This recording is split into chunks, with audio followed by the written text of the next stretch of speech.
ओम शांति। ओम शांति। आज की तारीख है 29 अप्रैल 2023। साकार महावाक्य। बाबा कहते, मीठे बच्चे, श्रीमत ही श्रेष्ठ बनाएगी, श्रीमत ही श्रेष्ठ बनाएगी, पर मत व मन मत श्रापित कर देगी। इसीलिए श्रीमत को कभी भी भूलो मत। आज का प्रश्न, सतो प्रधान पुरुषार्थी कौन और तमो प्रधान पुरुषार्थी कौन? दोनों का अंतर क्या होगा? उत्तर, सतो प्रधान पुरुषार्थी बाप से पूरा वर्षा लेने का पुरुषार्थ व प्रतिज्ञा करते हैं। सतो प्रधान पुरुषार्थी बाप से पूरा वर्षा लेने का पुरुषार्थ व प्रतिज्ञा करते हैं। वे याद में रहने की रेस करते हैं।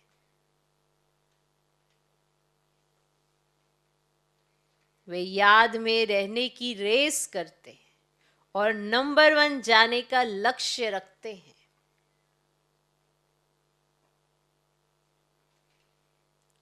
और नंबर 1 जाने का लक्ष्य रखते हैं। तमो प्रधान पुरुषार्थी कहते, माना उनकी भाषा कैसी होती है। तमो प्रधान पुरुषार्थी कहते, जो तकदीर में होगा, अच्छा प्रजा बनेंगे तो प्रजा ही सही। तमो प्रधान पुरुषार्थी कहते, जो तकदीर में होगा, अच्छा प्रजा बनेंगे तो प्रजा ही सही। उनके आगे माया का ऐसा विघन आता जो रेस से भी बाहर निकल जाते।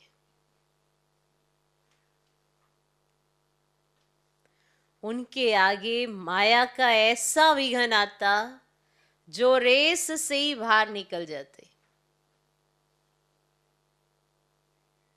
अच्छा ऐसा है तो ऐसे ही ठीक। ये मतलब पुरुषार्थ नहीं करेंगे, ना ही पूरा वर्षा लेने की मेहनत अपने पर करेंगे, ना ही श्रीमत पर पूरा चलेंगे।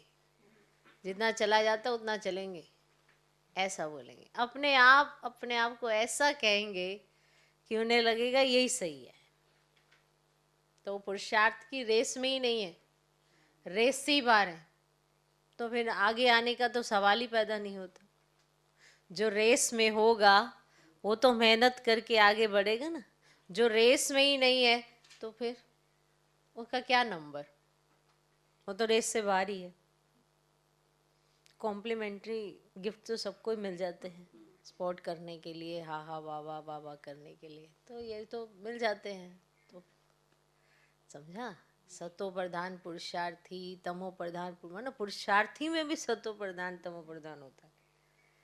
तो सतो प्रधान पुरुषार्थियों का अंतर चिंतन क्या होता है, तमो प्रधान पुरुषार्थी क्या सोच लेते हैं, इतना नहीं चला जाता। जितना होता उतना ही करेंगे। माना भगवान मिला कल्प में एक बार, चाहना है उससे सब कुछ प्राप्त करने की, इसी चाहना से आपने भगवान को याद किया। जब वो मिलता है तो वो आपको बताता है आपके दुख का कारण क्या है, और उसी दुख के कारण से वो आपको छुटकारा दिलाना चाहता है।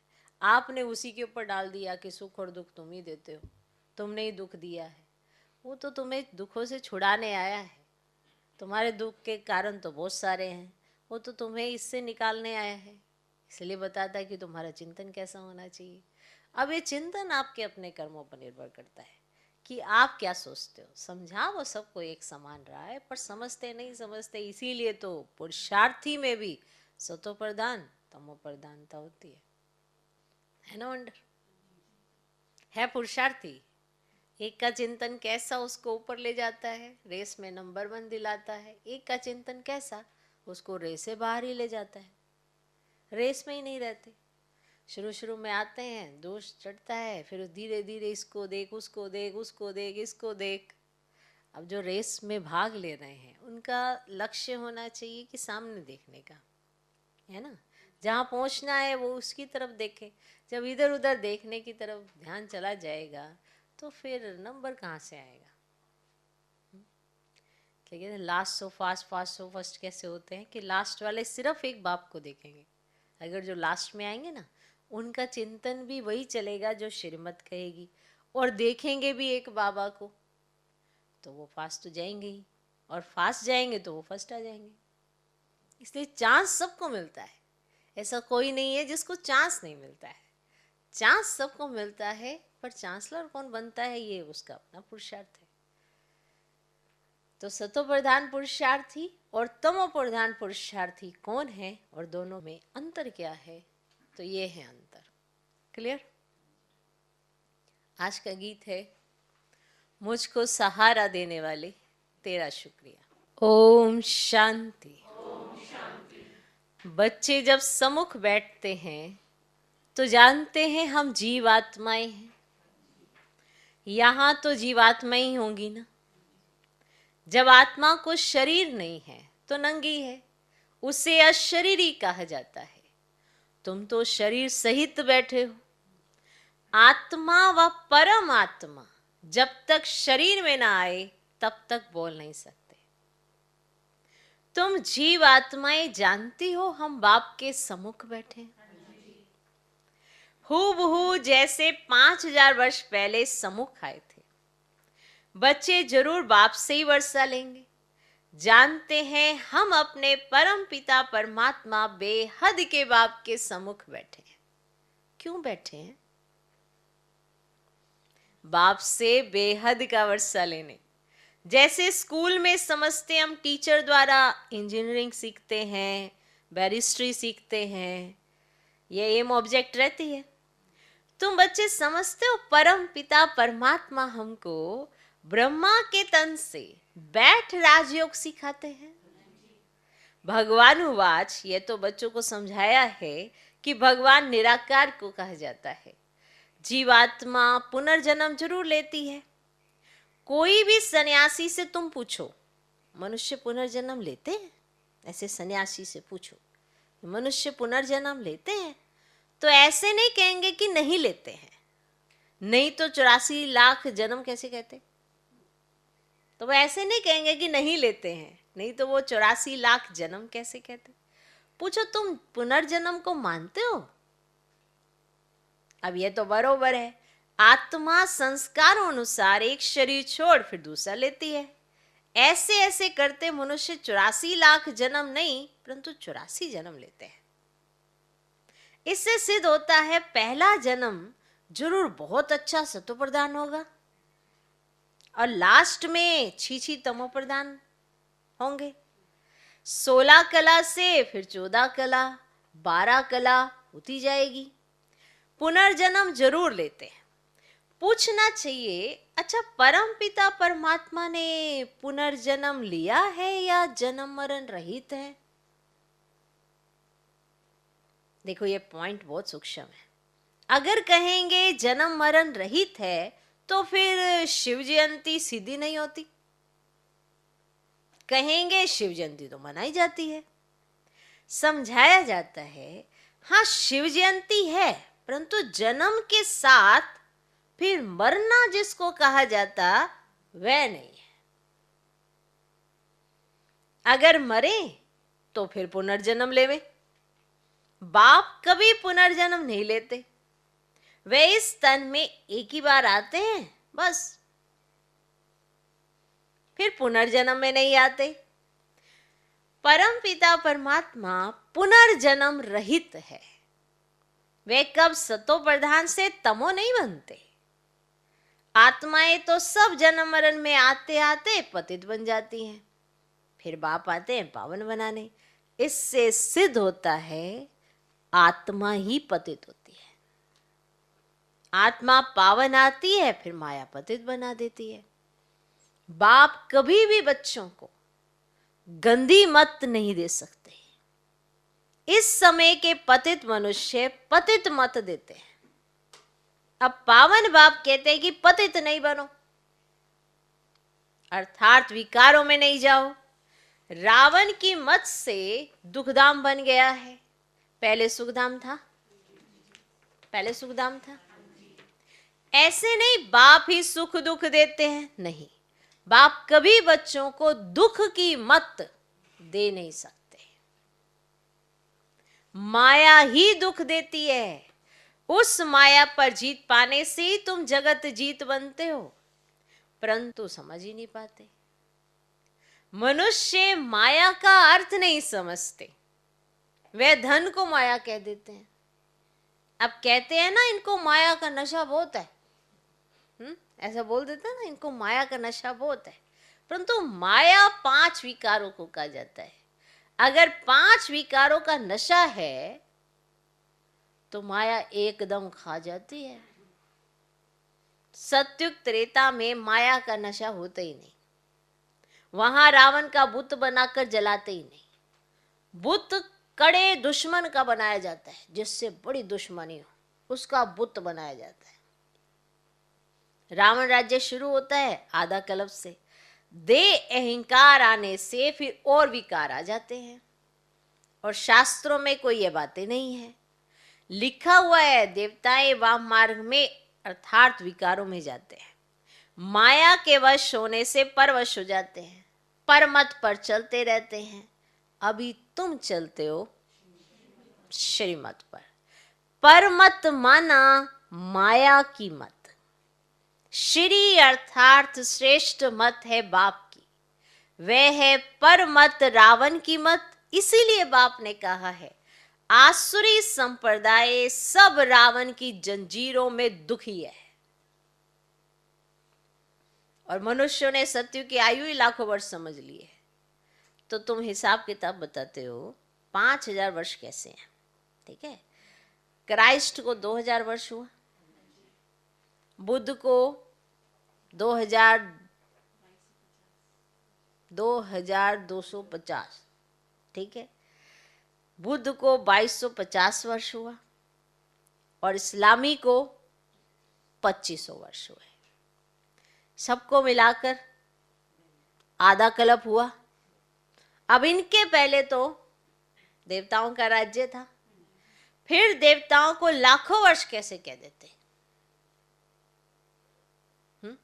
अब इतने वर्ष होते फिर तो मनुष्य बहुत हो जाते, इतने तो है नहीं। 5000 वर्ष में ही करोड़ों मनुष्य हो जाते हैं। कहते भी है क्राइस्ट से 3000 वर्ष पहले भारत में आदि सनातन देवी देवता धर्म था। 5000 वर्ष पूरे हो जाते हैं, नाटक पूरा तो होता है ना। इन बातों को कोई जानते ही नहीं है। मैं जो हूं जैसा हूं, ये चक्र कैसे फिरता है कोई जान ना सके। बाप ही समझाते हैं, यह है गीता। बाप ने आकर सहज राजयोग सिखाया था, तब उनका नाम गीता रखा है। जैसे क्राइस्ट ने सिखाया तो उनका नाम बाइबल रखा है। ये अनादि नाम रखे हुए हैं, वे रिपीट होते हैं। बाबा बुढ़ियों को भी समझाते हैं, ये बहुत सहज बात है। सिर्फ बाप और बच्चे को याद करो, बच्चा पैदा हुआ गोया वारिस पैदा हुआ। तुम समझते हो बाबा के वारिस है। 5000 वर्ष बाद फिर से मिलने आए हैं। घड़ी घड़ी 5000 वर्ष ही कहेंगे, 2-3 वर्ष पीछे आने वाले भी कहेंगे हम 5000 वर्ष के बाद फिर से आए हैं। तो ये बड़ी हुई बातें हैं। बाबा पूछते हैं आगे कब मिले हो, तो कहते हैं हाँ बाबा, हाँ बाबा। आत्मा इस मुख द्वारा कहती ना, हम 5000 वर्ष पहले आपसे मिले थे। आप इस तन द्वारा शिक्षा देने आए थे, तो जो पक्के पक्के बच्चे हैं ना, समझते हैं हम बाप से बेहद का वर्षा लेने बैठे हैं। तो हम बेहद के बाप के बने हैं ब्रह्मा द्वारा। तो बाप कहते हैं मुझे पहचानते हो, मुझे पहचानते हो, मैं तुम्हारा बाप हूँ। कहेंगे हाँ बाबा, हम आत्माओं का आप परम पिता परमात्मा बाप हो। तो बाप ही कहते तुमको हमने स्वर्ग में भेजा था, वर्षा दिया था, फिर माया ने छीन लिया, फिर अब मैं देता हूँ। माया वर्षा छीनती है, बाप दिलाते हैं। ये तो अनेक बार खेल हो चुका है, होता रहेगा, इसका अंत नहीं है। बाप के बनते हैं, फिर कोई सगे, कोई लगे, कोई सोतेले, कोई मातेले बनते हैं। कच्चे पक्के तो है ना। पक्कों को भी माया एकदम जीत लेती है। बच्चे कहते हैं बाबा हम जहां तक जिएंगे आपसे वर्षा लेते रहेंगे, और विकर्मों का बोझा सिर पर बहुत है, तो जितना तुम याद में रहेंगे उस योग अग्नि से तुम आत्मा, पाप आत्मा से पुण्य आत्मा बनती जाएगी। समझा? आग चीज को पवित्र करती है, तुम्हारी है योग अग्नि, और ये है बेहद का यज्ञ, और जो बेहद के सेठ ने रचा है। तो इतना समय कोई भी यज्ञ नहीं चलता है, 5-7 रोज या 1 मास यज्ञ रचते हैं, और तुम्हारा यज्ञ तो कितने वर्षों से चला आता है। तो बाप सुनाते ही रहते हैं, कहते भूल मत जाना, सिर्फ मुझे याद करो तो तुम्हारा जन्म जन्मांतर के विकर्मों का बोझा कटता जाएगा। कोई सन्यासी विद्वान आदि को ऐसे कहने आएगा ही नहीं। अब भगवान हुआ आज मुझ बाप को याद करो, तो जरूर आया हुआ है तब तो कहते हैं ना। तो बाप कहते हैं अब तुमको वापस जाना है, तुम्हारी आत्मा इस समय बहुत पतित है, अब तुम जानते हो योग से हम पावन बनते जाएंगे। तो बाप कहते ज्ञान अमृत पीकर पावन स्वर्ग का मालिक बनो। ये साजन तुम सब सजनियों को पावन बनाने आए। कहते मुझे याद, निरंतर याद करो। और तुम्हारी तो प्रतिज्ञा है कि आप जब आएंगे तो हम और संग तोड़ तुम संग जोड़ेंगे, तुम पर वारी जाएंगे।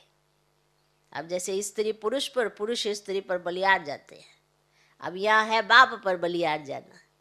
अब शादी में 1-2 पर बलियार जाते हैं ना, ऐसे हार पहनाते हैं। तो अब बाप कहते हैं मनुष्य पर बलियार नहीं जाना है, तुम्हारी प्रतिज्ञा है आप पर बलियार जाएंगे, आप हमारे पर बलियार हो ना। तो बाप कहते तुम बलियार जाओ तो 21 जन्म तुमको सदा सुखी बना दूंगा। कितना भारी वर्षा है। अब बाप कहते मैं तुमको वर अथवा वर्षा देता हूँ, सिर्फ तुम निरंतर मुझे याद करो, और श्रीमत से ही तुम श्रेष्ठ बनेंगे, या भूलो मत। ये लक्ष्मी नारायण का चित्र भी घर में रख दो। हम बाप से फिर से वर्षा ले रहे। बाप परम धाम से आया हुआ है, परंतु माया चील भी ना कम नहीं है, पंजा मार देती है। सबकी बात नहीं है, नंबरवार है। कोई तो एकदम भूल जाते हैं कि हम बाप से वर्षा लेते हैं। यहां बैठे हैं तो नशा चढ़ता है, यहां से बाहर निकला और भूला, फिर सुबह को रिफ्रेश होते हैं, फिर सारा दिन भूल जाते हैं। 4-5 वर्ष अच्छी सर्विस करने वाले भी आज देखो है ही नहीं। कुछ अवज्ञा की तो माया ने जोर से थप्पड़ मारा और चले गए। बाबा कह देते हैं बच्चे माया बहुत कड़ी है, अवज्ञा करने से माया एकदम गिरा देती है। इसीलिए गाया जाता है चढ़े तो चाखे प्रेम रस। और देखते हो ना कैसे चकनाचूर हो जाते हैं। बैकुंठ में तो जरूर चलेंगे, परंतु पद तो नंबरवार है ना। भल वहां सब सुखी रहते, फिर भी मर्तबे तो है ना। स्कूल में मर्तबा पाने लिए ही तो पुरुषार्थ करते हैं। ऐसे नहीं प्रजा ही सही जो तकदीर में होगा, नहीं, इसको तम प्रधान पुरुषार्थ कहा जाता है। सतो प्रधान उनको कहेंगे जो बाप से पूरा वर्षा लेने का पुरुषार्थ व प्रतिज्ञा करते हैं। ये घुड़दौड़ है ना। सब नंबरवर तो नहीं जाएंगे, ये ह्यूमन रेस है। माया ऐसा विघन डालती है जो एकदम रेस से निकाल देती है। तुम्हारी ह्यूमन रेस है। आत्मा कहती है हम बहुत दुखी हुए हैं, शरीर लेते लेते बहुत तंग हुए हैं, कहते अब बाबा के पास जाए। बाबा ने युक्ति तो बतलाई हुई है, बाबा हम आपकी याद में रहेंगे, जितना टाइम निकाल सको उतना अच्छा है। जैसे गवर्नमेंट की सर्विस में भी 8 घंटा रहते हैं ना, तो इसमें भी तो 8 घंटा रहो। सृष्टि को स्वर्ग बनाना कितनी भारी सर्विस है। सिर्फ बाप को याद करो और सुखधाम को याद करो, बस 8 घंटा सर्विस की तो पूरा वर्ष पाएंगे। ऐसे याद करते करते तुम्हारे भी कर्म विनाश होंगे। 8 घंटा तुम इस सर्विस में दो, बाकी 16 घंटा तुम फ्री हो। जितना हो सके घड़ी घड़ी याद करो। याद तो कहां भी बैठे कर सकते हो। सबसे अच्छा टाइम तुमको सवेरे मिलेगा। सिंधी में कहते हैं सवेल सुमन सवेल उठो, माना सवेरे माना जल्दी सोना जल्दी उठना। ये गुण मनुष्यों को बड़ा करता है। जो जल्दी सोते हैं, माना ऐसे रात रात 12-12 1-1 बजे तक जो नहीं सोते हैं, ये कोई गुण थोड़ा है, ये अवगुण है। व्यर्थ में ही जाते हैं ना। ये गुण मनुष्य को बड़ा करता है। अज्ञानी लोग 8 घंटा नींद करते हैं। तुम्हारी नींद आधी होनी चाहिए। 4 घंटा नींद बस। जिन्हें घड़ी घड़ी सोने की आदत हो, जब तक खुद को नहीं समझाएंगे ना, तब तक ये नींद को जीतने वाला नहीं बन पाते। कोई आपको कहेगा अरे आपको 4 घंटे सोना है, तो आप सो पाओगे 4 घंटे? बस आदत खुद को डालनी पड़ती है, क्योंकि पहले खुद को समझाना पड़ता है कि मैं योगी हूं या मैं भोगी हूं, कौन हूं मैं। नींद का प्रोसेस फिर वैसे ही होगा। कर्म योगी हो ना, रात को 10 बजे सो जाओ, 2 बजे उठो, शिव बाबा को याद करो। अच्छा 2 बजे नहीं उठ सकते तो 3 बजे उठो, 4 बजे उठो। वह फर्स्ट क्लास समय है। शांति, एकदम शांति रहती है। सभी अशरीरी बन जाते हैं उस समय। सभी अशरीरी, सब एकदम सन्नाटा। ऐसे होता है जैसे सब कोई है ही नहीं, परम धाम ही हो गया सारा, शांति धाम। उस समय सन्नाटा बहुत होता है, जैसे कि मूल वतन हो जाता है। मैं सब ने शरीर छोड़ दिए, मूल वतन हो गया। आत्माएं सारी शांत सूप अवस्था में है, तो मूल वतन हो जाता है। जैसे ऐसे लगता है जैसे सब मरे पड़े। उस समय तुम बाबा को याद करेंगे ना, तो फिर वह याद पक्की हो जाएगी। अब ये सब याद करने का चार्ट ये अपने लिए है। मान लो मैंने 2 बजे उठना है, तो मुझे किसी को बताना थोड़ा है अरे मैं ना 2 बजे उठती हूँ ना, कि क्या किसको ढिंढोरा पीट रहे हैं हम। अरे मैं ना इतने बजे उठ जाती हूँ ना, मैं तो बातों बातों में अच्छा थके थके से ओ मैं ना 2:30 बजे उठ जाती हूँ ना, 2:30 बजे उठ, माना हर बात में आपका वही पॉइंट आएगा कि मैं कितने बजे, सबको पता होगा कि कितने बजे उठ रहे हैं। और अमृत वेला फिर भी नहीं, उठ जाने के बाद भी नहीं उठे। आंखें अगर बंद हो रही हैं, चिंतन अगर चल नहीं रहा है श्रेष्ठ, तो फिर ये उठना थोड़ा है। ये तो सोए पड़े हो, पहले बेड पे सोए थे, अभी बैठे बैठे सो रहे हो। नींद तो नींद है। अब बच्चे को उठाते ना स्कूल ले जाने के लिए, अब बच्चे की नींद पूरी नहीं होती, उसको सब उठाया जाता है, चल नहाने जा, चल स्कूल जाना है। बेचारा ऐसे आँख खुल नहीं रही होती, मुंह खुला हुआ होता है। उसकी माँ उसको ऐसे ऐसे ब्रश ब्रश करा देती है और फिर बैठा देती है, वो वहीं सो जाता 15 मिनट। अब क्या वो बच्चा उठा हुआ है? यही हालत है। कहने को आप हम तो 2 बजे उठ गए, 3 बजे उठ गए।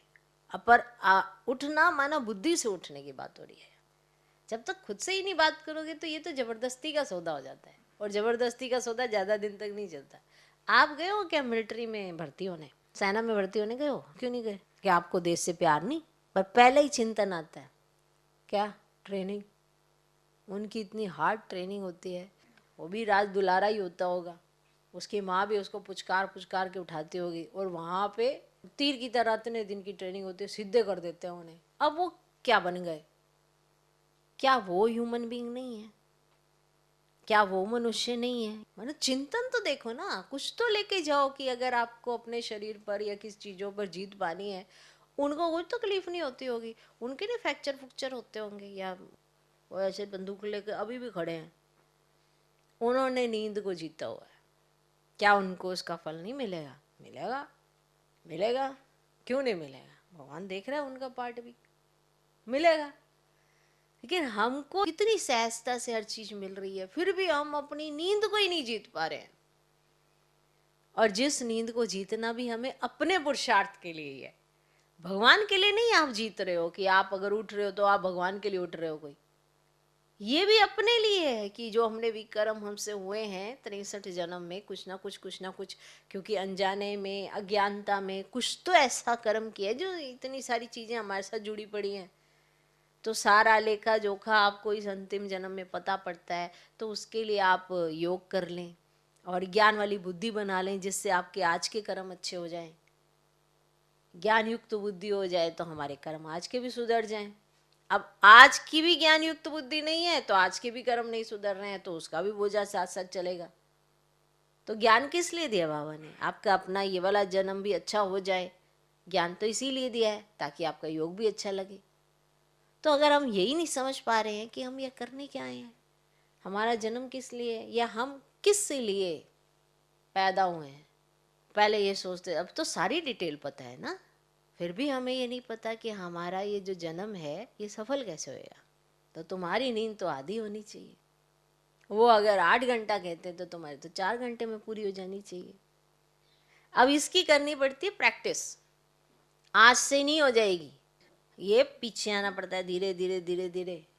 कुछ नहीं है, अगर 8 घंटा आप अपनी वो वाली सर्विस करते हो, ये भी अपना चिंतन श्रेष्ठ बनाते हो। जितना ज़्यादा व्यर्थ चलता उतना आपका समय वेस्ट जाता है, और जो आप सोचते हो वो सफल नहीं हो पाता जितना ज़्यादा व्यर्थ चलाओगे। क्योंकि आप एक संकल्प रचते हो, उसके साथ 100 व्यर्थ संकल्प आ जाते हैं, तो आपका जो श्रेष्ठ संकल्प है वो दब जाता है, तो आपको उसमें से फिर वापस निकालना पड़ता है उस श्रेष्ठ संकल्प को, तो मेहनत लगती है। तो वो समय फर्स्ट क्लास है, एकदम शांति रहती है, सभी अशरीरी बन जाते हैं। उस समय सन्नाटा बहुत होता है, जैसे कि मूल वतन हो जाता है, ऐसे लगता है जैसे सब मरे पड़े हैं।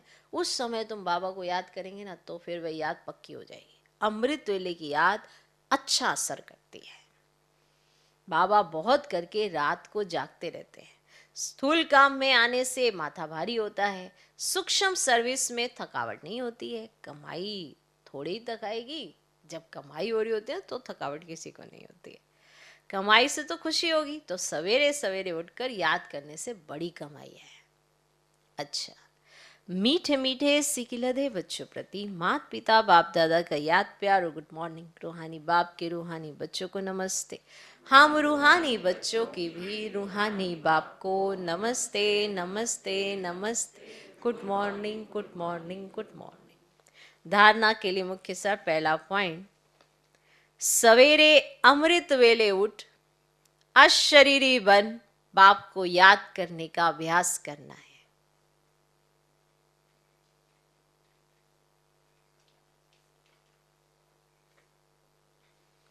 सवेरे अमृत वेले उठ अशरीरी बन बाप को याद करने का अभ्यास करना है। पूरा वर्षा लेने के लिए याद की रेस करनी है।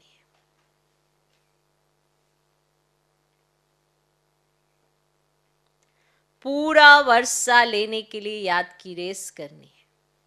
कम से कम 8 घंटा याद जरूर करना है।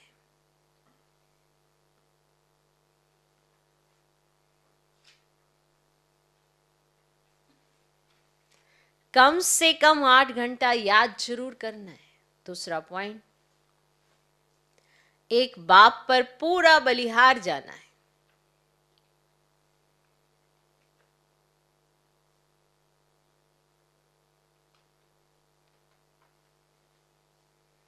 एक बाप पर पूरा बलिहार जाना है। पर मत व मन मत पर ना चल, एक बाप की श्रेष्ठ मत पर चलना है।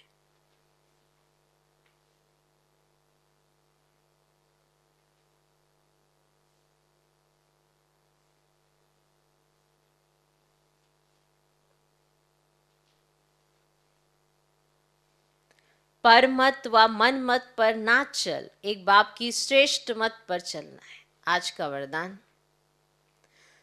रूहानी एक्सरसाइज द्वारा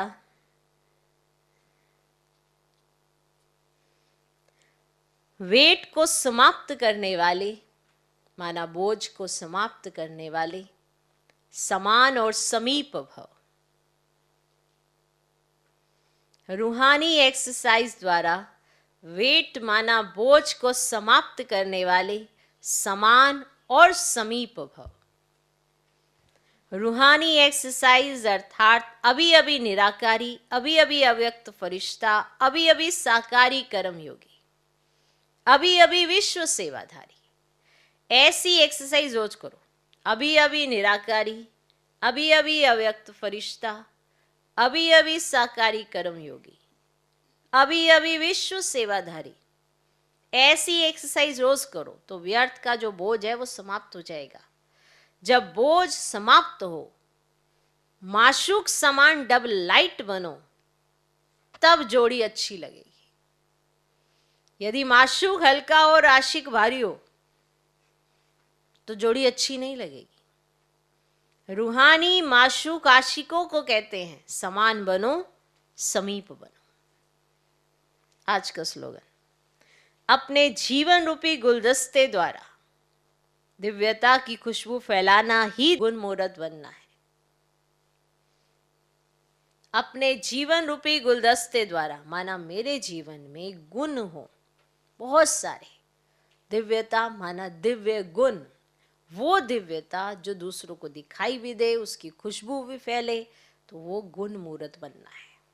मुझे गुण लेने भी हैं, मुझे गुण बांटने भी हैं, मुझे गुणों का प्रत्यक्ष प्रमाण भी बनना है।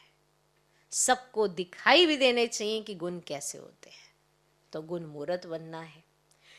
तो अपने जीवन रूपी गुलदस्ते द्वारा दिव्यता की खुशबू फैलाना ही गुण मूर्त बनना है।